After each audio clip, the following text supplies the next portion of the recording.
وراثت میں عورت کا حصہ نہ دینا یا کم دینا کئی معاشروں کا چلن رہا ہے۔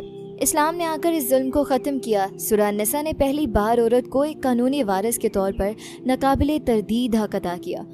سوال: سورہ النساء کے مطابق وراثت میں کس کا حصہ مقرر ہے؟ اے صرف مردوں کا کیونکہ وہ کماتے ہیں، بی صرف بڑے بیٹے کا تاکہ جائیداد نہ بٹے، سی مردوں اور عورتوں دونوں کا اللہ کے حکم سے، ڈی خاندان کے سربراہ کی مرضی پر۔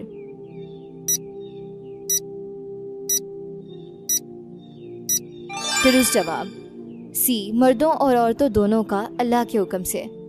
زمانہ جاہلیت کے اس تصور کو رد کرتے ہوئے کہ وراثت صرف تلوار چلانے والے مردوں کا حق ہے، اللہ نے یہ انقلابی اعلان فرمایا: مردوں کے لیے اس مال میں سے حصہ ہے جو والدین اور قریبی رشتہ داروں نے چھوڑا ہو، اور عورتوں کے لیے بھی اس مال میں سے حصہ ہے، خواہ وہ تھوڑا ہو یا بہت، یہ حصہ مقرر شدہ ہے۔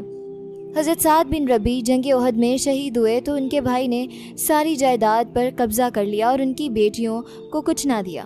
ان کی بیوہ نے نبی کریم صلی اللہ علیہ وسلم سے شکایت کی۔ اس پر یہ آیت نازل ہوئی جس نے تاریخ میں پہلی بار عورت کا وراثت میں باقاعدہ حصہ مقرر کیا۔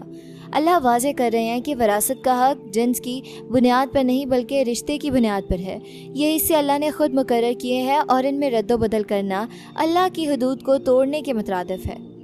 یقینی بنائیں کہ آپ کے خاندان میں خواتین، ماں، بیوی، بہن، بیٹی کو ان کا پورا شرعی حق ملے۔ کسی بھی ثقافتی دباؤ یا رسم و رواج کو اللہ کے حکم پر فوقیت نہ دیں۔